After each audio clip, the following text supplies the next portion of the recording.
शक्तिरूपेण संस्थिता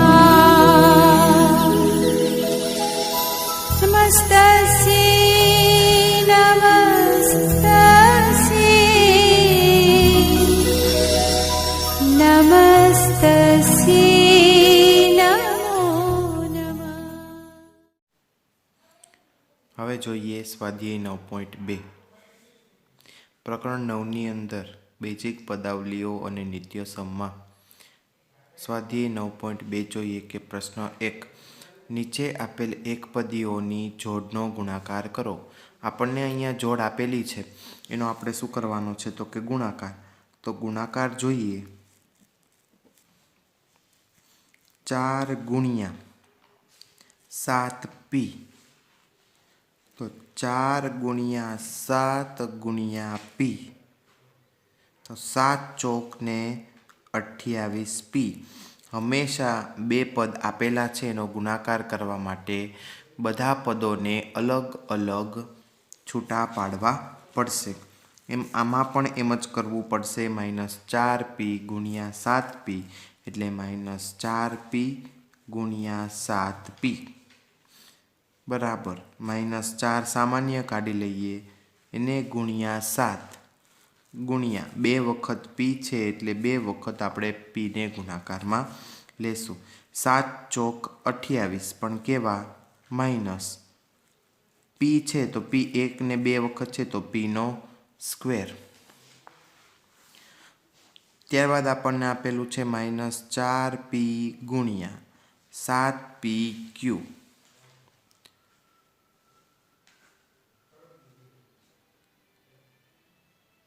હવે અહીંયા આપણને આપેલું છે તો કે -4 ગુણ્યા 7 ગુણ્યા p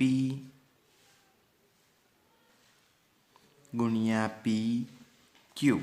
7 ચોક -28 p નો સ્ક્વેર q। આ આપણને દરેકને શું મળે છે જવાબ। તેમજ એના પછીનું જોઈએ 4p નો ઘન -3p। 4 સામાન્ય કાઢી લઈએ, એને ગુણ્યા -3 કરીએ, p ની 3 ઘાત ગુણ્યા p। 4 તેરી 12 પણ કેવા -12 અને p ની 3 વત્તા 1 એટલે કેટલી ઘાત થશે 4। એક પણ ઘાત ન હોય ત્યાં આપણે એક ઘાત ગણવાની રહેશે। 4p ને શૂન્ય સાથે ગુણાકાર કરવા માટે હંમેશા કોઈ પણ સંખ્યાનો ગુણાકાર શૂન્ય સાથે થાય તો જવાબમાં આપણને શૂન્ય જ મળશે। તો આ આપણે જોયો દાખલા નંબર 1 કે એક પદીની જોડ આપેલી હતી અને એનો આપણે ગુણાકાર કર્યો। ગુણાકાર કર્યા બાદ આપણે એનો જવાબ લખ્યો। ત્યારબાદ બીજો દાખલો આપેલો છે કે લંબચોરસની લંબાઈ અને પહોળાઈના માપ નીચે આપેલી એકપદીની જોડનો ઉપયોગ કરી લંબચોરસનું ક્ષેત્રફળ શોધો। અહીં p અને q આપેલું છે, તો અહીંયા આપણે લખીએ કે લંબાઈ બરાબર p,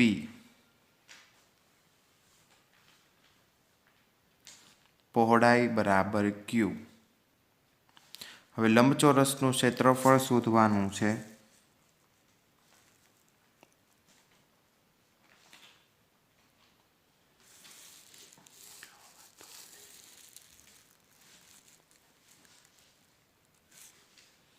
બરાબર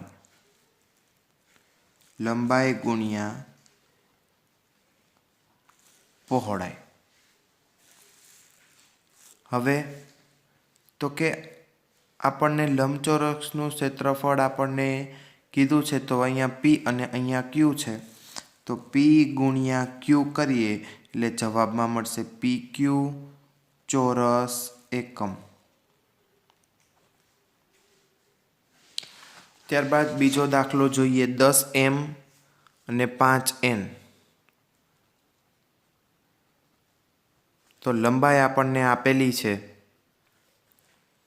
બરાબર 10m પહોળાઈ આપેલી છે આપણને 5 L. ત્યારબાદ લંબચોરસનું ક્ષેત્રફળ શોધીએ.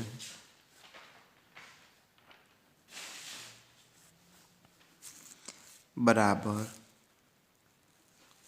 લંબાઈ ગુણ્યા પહોળાઈ, એટલે કે 10 મીટર ગુણ્યા 5 N. 10 પંચા 50, એમને એમ, અને N એ જે છે એ ચોરસ એકમ તરીકે થઈ શકશે.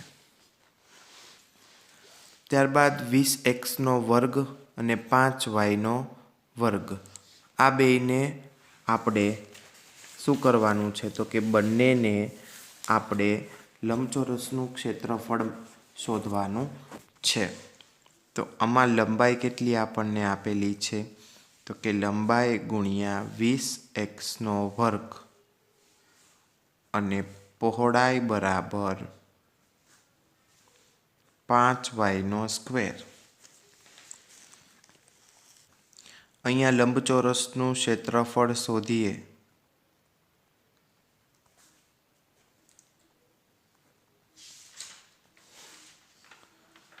બરાબર લંબાઈ ગુણ્યા પહોળાઈ, આમાં ટૂંકમાં લખું છું લંબાઈ ગુણ્યા પહોળાઈ, કે 20x વર્ગ ગુણ્યા 5y વર્ગ. 20 પંચા 100, x વર્ગ y વર્ગ ચોરસ એકમ. ગુણાકાર ખૂબ જ સહેલા છે, પરંતુ તમને એ આવડવા જરૂરી છે. અહીંયા લખીએ 4x અને 3x વર્ગમાં લંબાઈ બરાબર 4x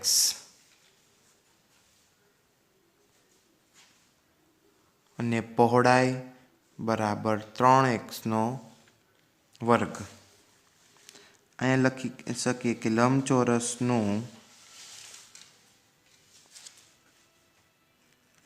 ક્ષેત્રફળ બરાબર લંબાઈ ગુણ્યા પહોળાઈ, એટલે કે અહીંયા 4x ગુણ્યા 3x વર્ગ.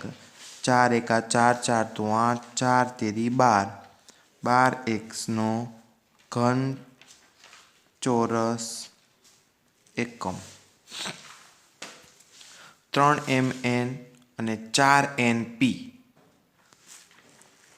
આમાં લખીએ લંબાઈ શું આપેલી છે તો કે લંબાઈ બરાબર 3mn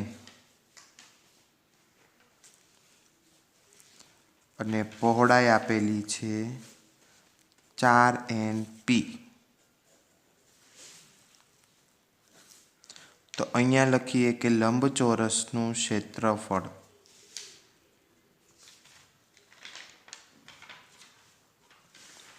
બરાબર 3mn ગુણ્યા 4np. 3 ચોક 12, mn વર્ગ p ચોરસ એકમ. આ જે છે એ આપણને લંબાઈ અને પહોળાઈના માપ આપેલા હતા. એક પદીની જોડનો ઉપયોગ કરી અને આપણે શું કર્યું તો કે લંબચોરસનું ક્ષેત્રફળ શોધવાના દાખલા શીખા. હવે જોઈએ ગુણાકાર કરી કોષ્ટક પૂર્ણ કરો.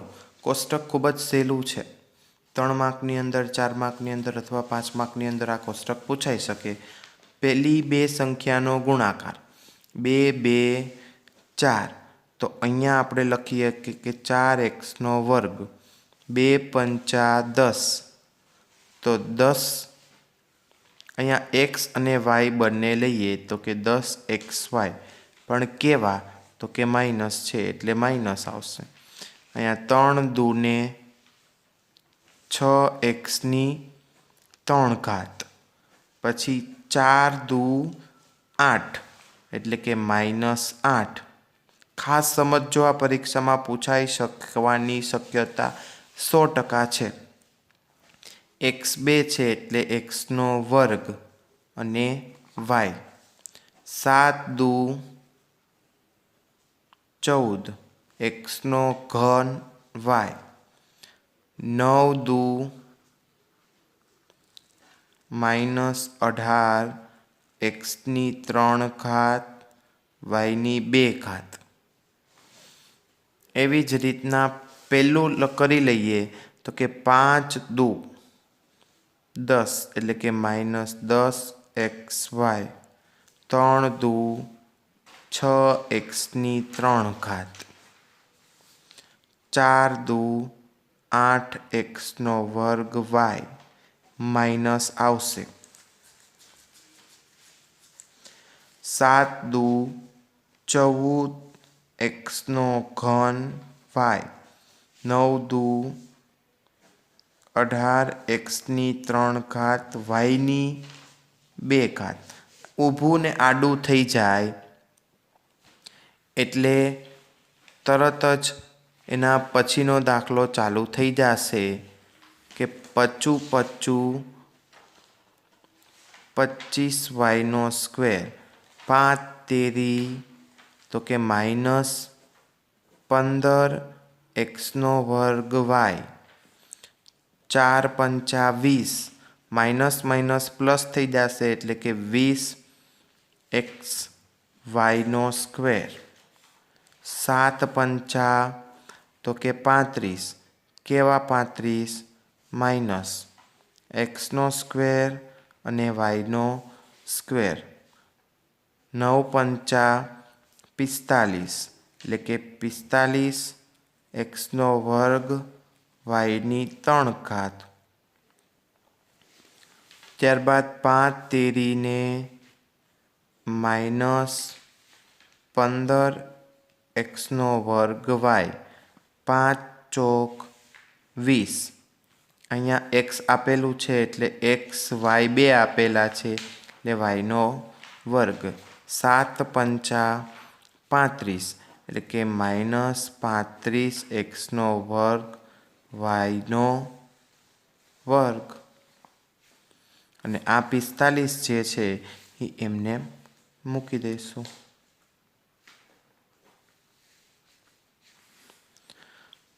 ત્યાર પછી છે 3 3 9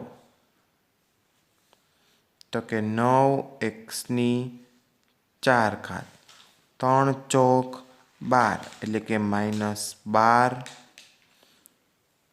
એક્સનો ઘન અને વાય એક્સ 2 અને એક અહીંયા 3 આવે એટલે 7 દુ 14 7 તેરી 21 એક્સ 2 આમાં ને 2 આમાં એટલે એક્સની 4 ઘાત અને વાય 9 દુ 18 9 તેરીને 27 27 થાય એટલે કે એક્સની 3 ઘાત અને વાયની 2 ઘાત એટલે કે એક્સની 2 તો અહીંયા છે જ 2 અહીંયા થશે એટલે ટોટલ થશે 4 અને અહીંયા આવશે માઇનસ 4 તેરી 12 એટલે કે -12 એક્સની 3 ઘાત વાય. અહીંયા 21 તો 7 તેરી 21 એક્સની 4 ઘાત વાય 90 81 થઈ જાય પણ 9 દુ 18 9 તેરી 27 એટલે કે -27 એક્સની 4 ઘાત વાયની 2 ઘાત. ચોકે ચોકે શું થઈ જશે 16 એટલે કે 16 એક્સનો વર્ગ વાયનો વર્ગ. પછી 7 ચોક 28 એટલે કે -28 એક્સની 3 ઘાત વાયની 2 ઘાત. 9 ચોક 36 એક્સનો ઘન વાયનો ઘન. 7 ચોક 28 એટલે કે -28નો ઘન એક્સનો ઘન અને વાયનો ઘન. 47 49 એક્સનો 2 અહીંયા છે ને 2 ઉપર એટલે એક્સની 4 ઘાત અને વાયની 2 ઘાત. 7 નવા 63 એટલે કે 63 ના 63 અને x ની 4 ઘાત અને y ની 3 ઘાત.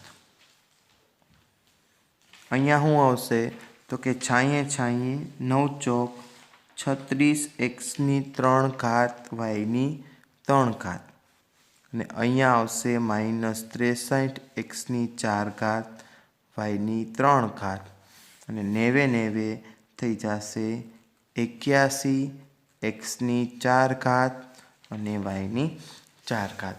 તો આ આખું કોષ્ટક છે કે મેં પેલી બે સંખ્યા વડે પહેલીને દરેક સંખ્યા વડે, બીજીને દરેક સંખ્યા વડે, ત્રીજીને દરેક સંખ્યા વડે ગુણાકાર કરી અને આ કોષ્ટક સંપૂર્ણપણે પૂર્ણ કર્યું. હવે આગળ જોઈએ દાખલા નંબર 4. લંબઘનની લંબાઈ, પહોળાઈ અને ઊંચાઈના માપને અનુક્રમે નીચે મુજબ છે. તેના પરથી ઘનફળ શોધો. તો ઘનફળ શોધવા માટે શું કરવું પડે તો કે ઘનફળ બરાબર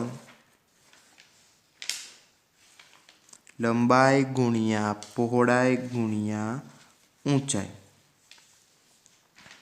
હવે અહીંયા આપણે જોઈએ તો કે લંબાઈ આપેલી છે 5a,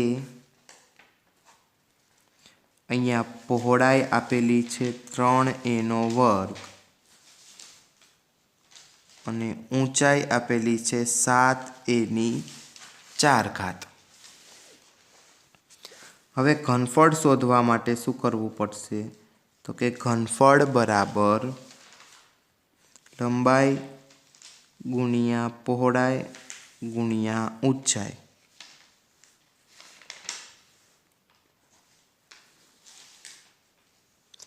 તો 5a ગુણ્યા 3a² ગુણ્યા 7a⁴.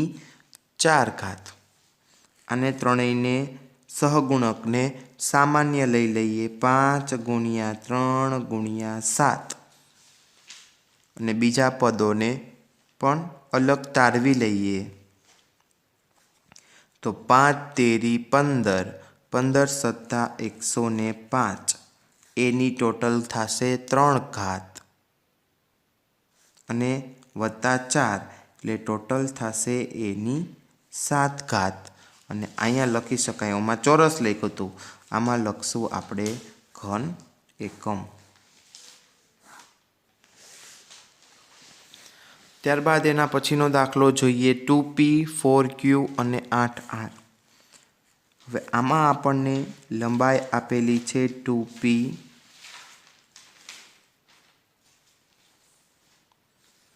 પહોળાઈ આપેલી છે 4q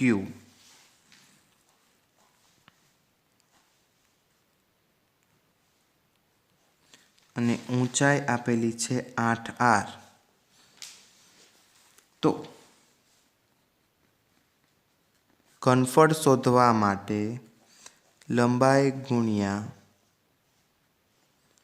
પહોળાઈ ગુણ્યા ઊંચાઈ કરવી પડે એટલે કે 2p ગુણ્યા 4q ઇન્ટુ 8r. ત્રણેય સહગુણકને સામાન્ય કાઢી લઈએ ગુણ્યા p ગુણ્યા q ગુણ્યા r. 4 × 2 = 8, 8 × 64 p q r ઘન એકમ.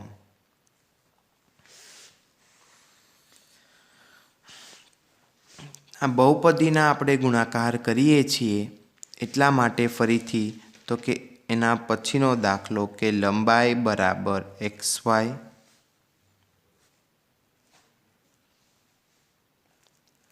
પહોળાઈ બરાબર 2x² y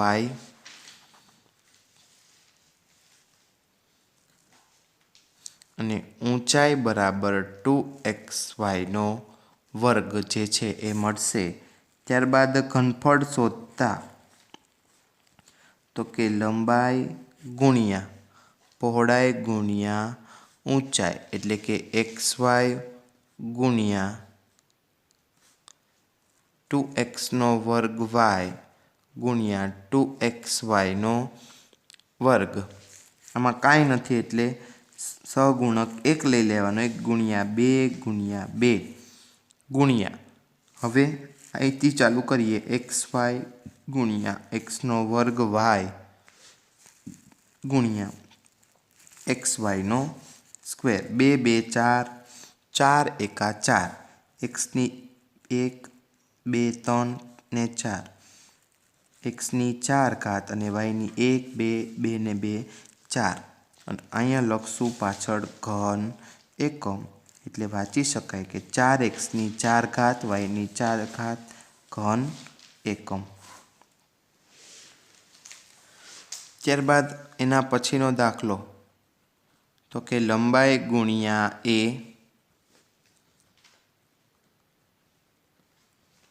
પહોળાઈ બરાબર 2b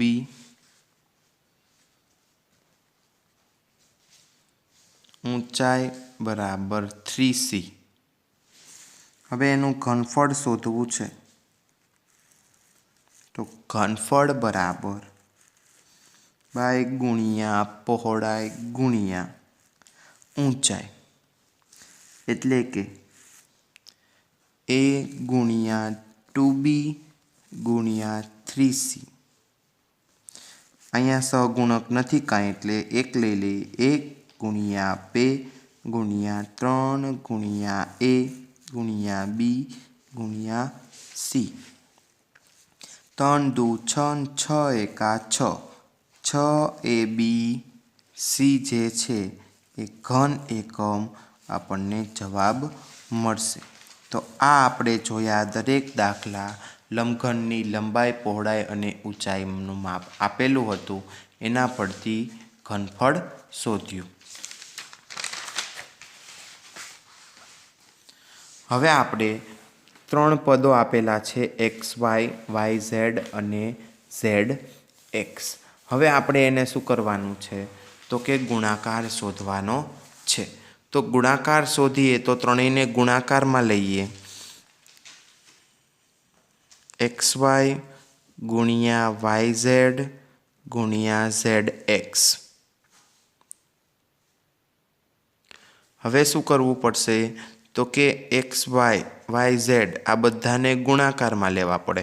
તો ગુણાકારમાં લેવા માટે x ગુણ્યા y ગુણ્યા આ બધાને કાઉન્સની અંદર તો કે y ગુણ્યા z ગુણ્યા z ગુણ્યા x આ બધાને બહાર કાઢીએ તો કે x 2 વખત આવે છે એટલે કે x ગુણ્યા 1 ગુણ્યા y 2 વખત આવે છે કે y ગુણ્યા y ગુણ્યા z ગુણ્યા z એટલે કે x નો વર્ગ y નો વર્ગ એટલે બબે વખત આવે છે એટલે આપણે વર્ગ લખશું અને z નો વર્ગ એ આપણને જવાબ મળશે। આમાં પણ એમ જ તો કે a ગુણ્યા માઇનસ a સ્ક્વેર ગુણ્યા a ની 3 ઘાત। હવે તો કે માઇનસ a ગુણ્યા a ની 2 ઘાત ગુણ્યા a ની 3 ઘાત એટલે કે માઇનસના માઇનસ 3 ને 2 5 5 ને 1 6 એટલે કે a ની કેટલી ઘાત થશે ટોટલ 6। આનો ગુણાકાર લઈએ તો કે 2 ગુણ્યા 4y ગુણ્યા 8y નો સ્ક્વેર ગુણ્યા 16y નો ઘન। પેલા સહગુણક બધા લઈ લઈએ તો કે 2 ગુણ્યા 4 ગુણ્યા 8 ગુણ્યા 16 ગુણ્યા y ગુણ્યા y નો વર્ગ ગુણ્યા y નો ઘન તો કે 4 2 8 8 64 64 ગુણ્યા 16 કરો એટલે 1024 આવે। ત્યારબાદ y નો લઈએ તો કે y 1 2 3 4 5 અને 6 તો ટોટલ y ની કેટલી ઘાત થાય છે તો કે ટોટલ y ની જે છે એ 6 ઘાત આપણને જોવા મળે છે। ત્યારબાદ એના પછીનો દાખલો લઈએ તો કે a ગુણ્યા 2b ગુણ્યા 3c ગુણ્યા 6 A B C। હવે તો કે સગુણક કાઢી લઈએ 1/2/3/6। ત્યારબાદ પદો લખીએ ગુણ્યા A ગુણ્યા B ગુણ્યા C ગુણ્યા A B અને C। 2 એકા 2 તેરી 6 છાંયે છાંયે 36। એમાં A B અને C એની 2 ઘાત બીની પણ 2 ઘાત અને C જે છે એની પણ શું આવશે 2 ઘાત, એટલે કે 36 A² B² C² છે એ જવાબ મળશે। આમાં પણ લઈએ તો કે M ગુણ્યા -MN ગુણ્યા MNP। તો માઇનસની નિશાનીમાં જોવા જાય તો M ગુણ્યા MN ગુણ્યા MNP। હવે -12 કાઢીએ તો કે એમની કેટલી ઘાત છે તો 1 2 અને 3 એમની 3 ઘાત, n 1 અને 2 એનની 2 ઘાત અને બીજું છે છેલ્લું p એને સામાન્ય લઈ લેશું। તો આ આપણે જોયું કે જે ગુણાકાર શોધવાના દાખલા કે દરેક પદોના ગુણાકાર આપણે શોધ્યા। તો આપણે આ સ્વાધ્યાય જે છે એ 9.2 અહીં પૂર્ણ કરીએ છીએ। વધુ આપણે આગળના વિડીયોની અંદર અભ્યાસ કરશું।